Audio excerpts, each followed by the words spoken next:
one. And welcome everybody. And I hope that at the end of this hour and 15 minutes, you guys will be armed with some good information.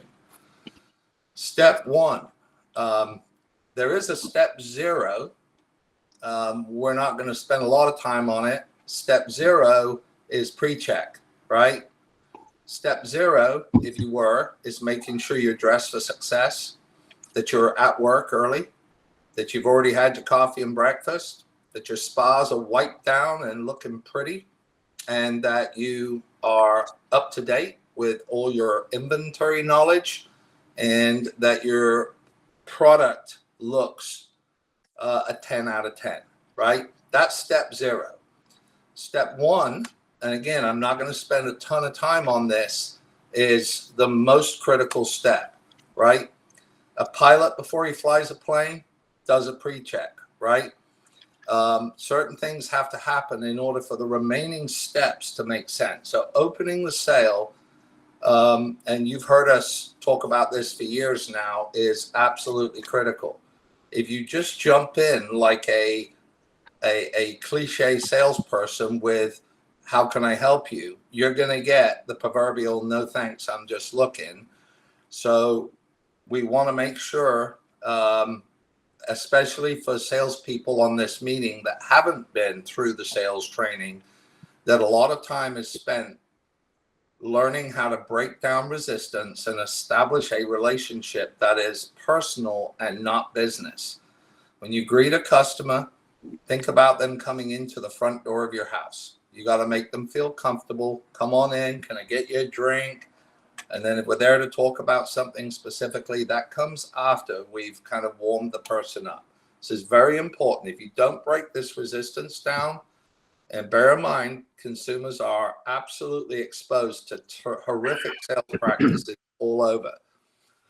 All right, so we want to avoid salesman language. Things like, can I help you? May I help you? Is there something I can help you with today? All of these are dead-end questions that are going to gonna end up with a no thanks, I'm just looking. And that's the whole preface here of the first 3 minutes of the sale, is to generate a relationship with the customer. Okay. And if you don't do this well, then you're going to be in salesman buyer relationship, and you have to break past that and establish a friendship or a human one-on-one relationship. So I don't want to dive too deep into this because I want to get into the product knowledge, but the keys to opening lines need to not have anything to do with business. You're talking about the weather, the traffic. You might talk about something that the customer has kids. You're talking about anything except a hot tub in this case, okay? And you want to always ask questions, especially during the opening, during the banter, that do not require yes, no responses. And I think this is the case also when we get into probing. So what, why, where, tell me. All of those opening words of a sentence will generally involve a conversation question. Be creative. Try not to be too cheesy. If you can't pull this off genuinely, then this is an opportunity for you to role play with your peers and get really comfortable. Imagine you're stood in the grocery line waiting to check out. You got someone stood in front of you and you're behind you, and you're just going to have a conversation about whatever, life. Avoid politics, probably be a good idea too. The transition question. So now let's assume we've established this relationship. We've got the customer warmed up, and there's this pivotal point where the typical salesperson wants to jump straight in now to, let me go show you everything I know about a hot tub. And that is a fatal mistake that 9 out of 10 times you got a probably almost 100% likelihood of landing on the wrong product if you do that. So this is a great opening line. What brings you into the store today? That could also be, hey, what's the special occasion? This could be, something that they generally cannot say yes or no to, right? What brings you into the store today? Could they say, I'm just looking? I'm going to say if that is the response you get to this question, then we probably didn't open the sale and establish a person-to-person relationship. Does that make sense? So if you get a hand up block by no thanks, I'm just looking, I've always in my career taken that to heart. Like, what did I do wrong? How did I not establish enough trust here that the customer's given me? Now, remember, customers are programmed to say, no thanks, I'm just looking. Okay, so assuming that you have earned their trust and you get them in, here is just some examples. Well, my wife and I are looking to buy a new hot tub today. You just got into the major merchandise category. Congratulations. Do not immediately say, well, let's go look at something, right? That's the tendency. I think this is the pivotal point in a presentation where we need to pause and we need to stay well calculated and not just go show the very first hot tub that they're looking at or standing by. You need to ask some questions. And that's number 3, right? That's great. My wife and I are looking for a new hot tub today. That's great. Would you mind if I ask you a few questions? Now, what that does, it immediately puts you in the consulting and caring position, right? This allows you and the customer now, they feel like you're not just trying to sell them the first hot tub that they're looking at. This allows you to qualify and find out a little bit more about your client. Now we're going to get into the discovery. And this is the real art of the sale, in my opinion. The questions you ask during discovery are going to give you foundationally enough information that you will not have to regurgitate every piece of product knowledge you've ever learned, right? The whole goal in discovery is to try to learn what is important to the customer. Because at the end of the day, there's a lot of stuff they don't really care about. And our job is to be a good investigator, not an interrogator, an investigator. We are through caring questions with things that we'll cover here a little bit down the road, discovering what the right match is for the customer. Do not just shotgun out of the gate and go bounce this customer in 20 different directions without qualifying first. So we want to ask them about their backyard. Tell me a little bit about your hot tub experience. Tell me a little bit about, have you ever used a hot tub? Tell me a little bit about your backyard. Where's it going? What are you thinking about? Who's going to be using the hot tub?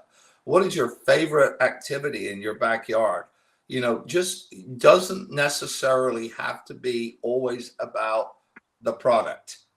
So during your discovery or your probing phase, I think discovery is a little less evasive than probing.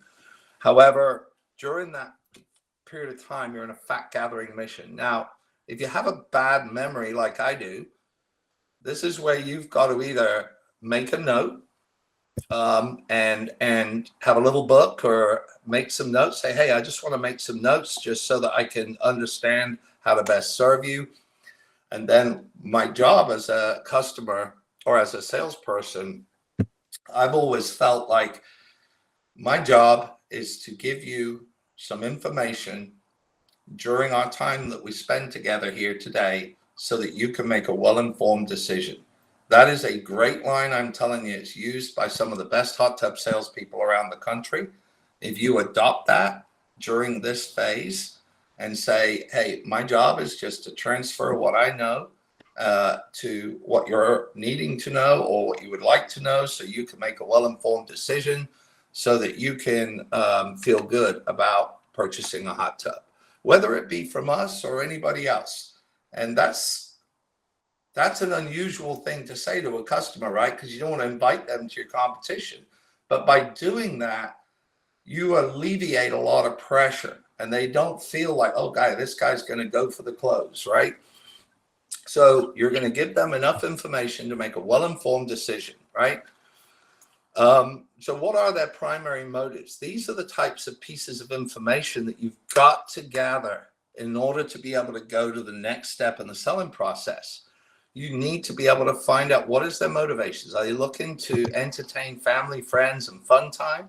Is this for entertainment and social? Are they looking for health and wellness? Do they have fibromyalgia, arthritis? Are they looking for a fitness regimen? Are they looking for pain relief? Are they looking for increased circulation? That all of these great benefits, typically a customer is going to kind of hone in on one of these. So it wouldn't make sense necessarily to talk the same talking points to each one of these profiles, right? So these are their motivations for why they're looking for a hot tub to begin with, right? So now we've got to create the opportunity to discover together. So what brings you in? How did you hear about us? I love to hear, how did you hear about the sale that we're running? That keeps the sense of urgency relevant on the front end. So now you're not waiting till the end of the close to say, hey, by the way, I'm running a sale. If you don't buy it today, you're not gonna get the sale price. You set that up early on in the discovery or during the intro, so that they understand there is a sale, right? Have you been into the store today? That's a great question to ask. And I know that all sales guys want to ask that question because of the commissions. But the real reason that you're asking that question is, what do they know about you and your company and the products that you sell, right?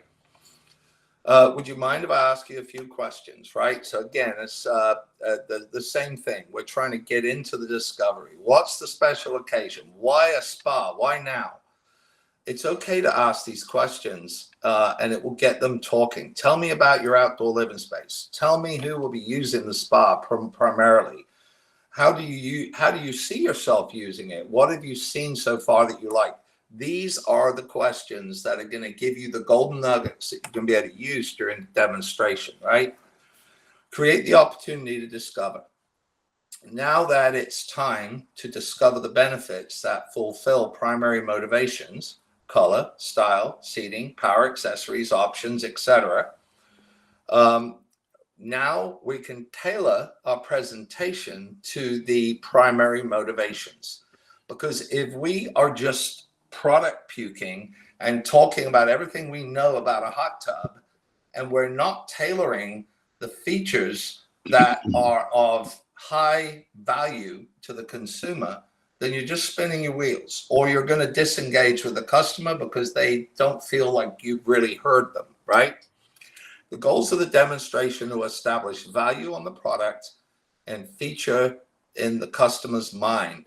So this is where a salesperson has the most valuable tool in your toolbox is not only your vocabulary, but the words that come out of your mouth and the way that the words come out of your mouth are going to influence how many people are buyers and how many people are just not listening. If you are not excited about demonstrating the products, it will transmit directly through to the customer, okay? If you are excited and you believe, which hopefully everybody on this call does believe, that the products that we're presenting are the absolute very best value for money, the very best features, then we haven't done our job in bringing the right products to market. And I don't think that's the case here. So the job in the demonstration is to create desire within the customer to own the merchandise. And the way that we do that is to tailor our presentation and the features of the item that we're presenting to the things that that customer has already told us they're interested in. So benefits that fulfill customer motivation. Let's talk about a few of these. Convenience, right? This is on-demand access to hot water in their backyard. They're not having to go to the gym or go to the spa. This is like bringing the gym or the spa right into their backyard. Style and type of spa, seating arrangement, color possibly, dimensions and seating capacity. This can be learned with where are you planning on putting it? Who's going to be using it? right? So the information that they give you, well, it's just me and my wife. The kids don't live here. I'm mainly concerned about me and my wife. You might not go show them an 8-foot by 10-foot spa, but don't rule it out because they may want a great big hot tub. But we want to take those nuggets of information and tailor it to the presentation. Power specifications. Let's not get all the way down to the end of the presentation and not address some of the power requirements and the power specifications on the hot tub. Now, when a customer asks you, well, what's the horsepower? What is the performance of the hot tub? They really don't care what the horsepower is. They're just programmed to ask that question. What they're really asking is, how are the jets inside the hot tub going to feel on my body? And how is it going to improve my lifestyle? What are we going to be able to do to improve the way I feel, right? So then we want to talk about performance capabilities, a dual hydraulic system, which we're going to get into in just a little bit. Okay, on any harmonic, and actually Celtic and even Icelandic, you have a dual hydraulic system. What that basically means is your hot tub will work better than most others in its normal standard therapy mode. But unlike other hot tubs, because of our 40-gallon per minute Whirlpool jets and the two large oversized valves, we can move the entire body of water into a Whirlpool mode. This allows us to have warm circulating water and a very intense massage. Now, if we look at the hot tub industry as a whole, even guys like Jacuzzi and Bullfrog, some of which have large jet faces, right? The most flow that you're going to get out of even a 5-inch or a power flow jacuzzi jet is about 20 to 25 gallons per minute on the largest jet in the hot tub. But yet our little turbo boost jets that are used in Celtic and Icelandic, or not Icelandic, but harmonic, these are 40-gallon per minute jets. So the jet might only be 2.5 inches big, but because of the way it was engineered and created, it produces twice as much flow through that Whirlpool system as any other jet in the industry. Okay, this provides you with a very deep massage, like a deep tissue massage. You're not going to use it all the time, but let me tell you, if you get some really deep muscle pain or even joint pain, the Turbo Boost technology is going to be much deeper, penetrating into your muscle, getting into the skeletal of your body, helping you with blood circulation to feel better, right? So remember, each time we bring a feature to the table, we want to talk about what is the feature, what is the benefit, what is the advantage of that benefit. We're going to talk about that in a second, and then we want to really call out again the features that we know are tailored to what the customer has already told us they want, right? If you've got a mother with small children, I would imagine she's probably concerned about safety. How often can the kids use it? Can they use it? What's going to ensure that they are not getting into? You've got to address that. Even if they don't bring it up, you have to use some common sense and some critical thinking skills here and try to tailor your features to this customer's profile. So the more open-ended questions that you ask during that probing phase or the discovery phase are simply setting you up to pitch the right item.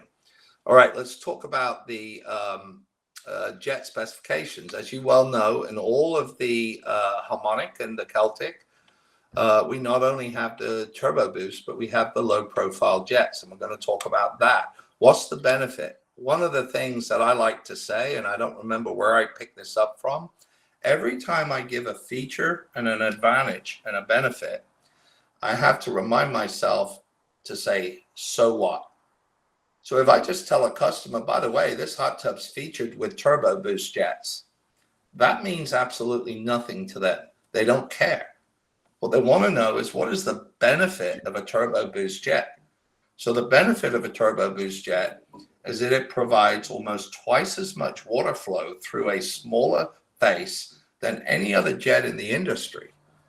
And the real benefit to that is it allows you to have a deep tissue massage.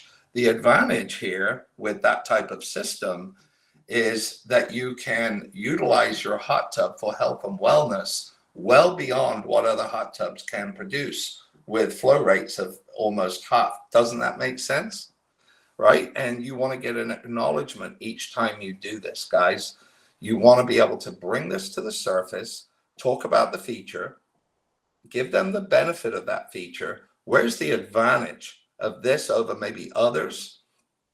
And then have them agree. Don't you think that that makes sense, right? Water quality, right? You would think everybody buying a hot tub would be interested in water quality management.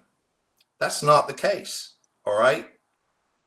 In Harmonic, Celtic, and Icelandic, we don't give options to customers to whether they can have clean water or not. It is a standard feature where others have chosen to make that optional. We don't believe that good quality water in your hot tub should be optional. Now, here's where I'm going with this.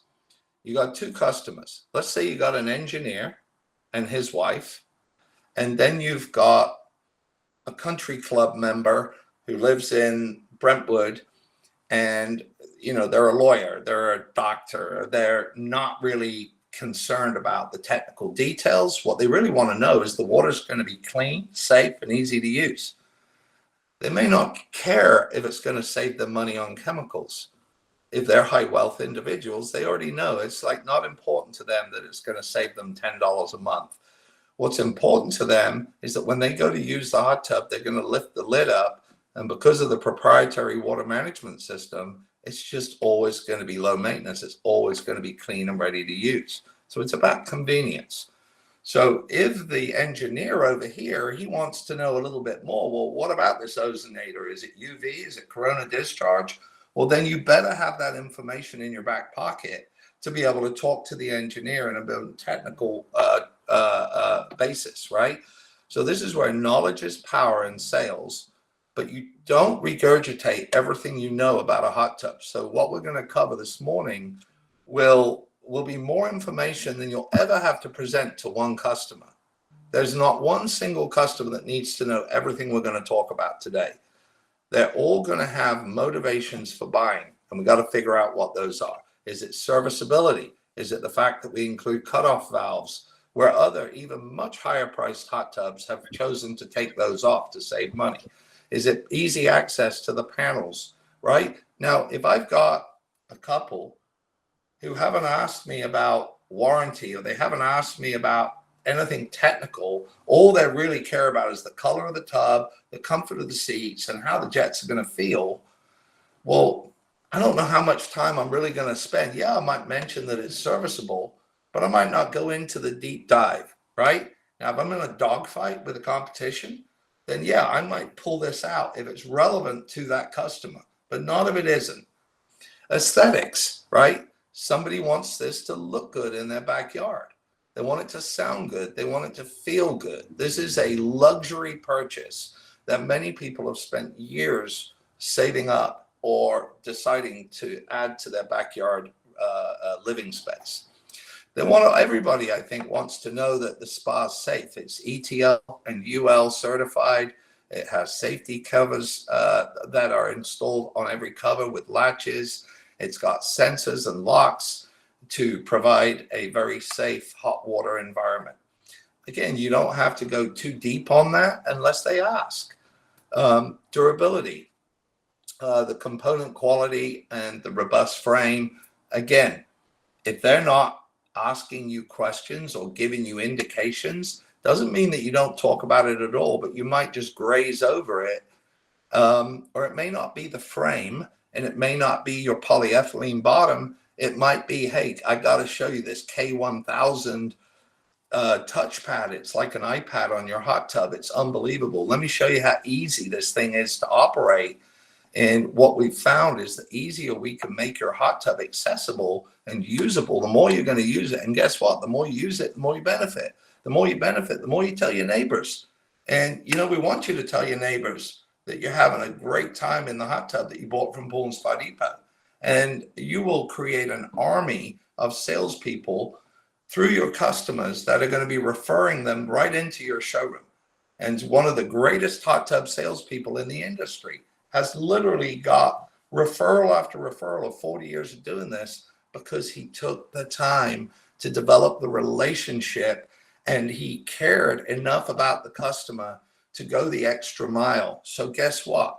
If they've got a friend that wants a hot tub, they're not telling them to go see the company. They're saying, go see the guy, whether it's Corey or Ron or Jimbo, whoever it is. They're the reason that people are buying. Yeah, the company is a shell, but the people running the company and the people that care about this whole transaction are the people that are the needle movers, right? Ease of maintenance, health benefits. Again, these are just a few benefits that will motivate the right customer. And I don't have time to go into the different profiles. I think Tom's got a really good deck that talks about the different types of retail customers, right? You've got the cautious buyer. You've got the CEO who wants to just take charge, make a decision, and don't mess around with small talk. And then we've got the engineer that wants to know every single detail and the warranty and what's covered, what's not covered. Don't spend time diving into things that are irrelevant to the information that you've discovered from the customer, right?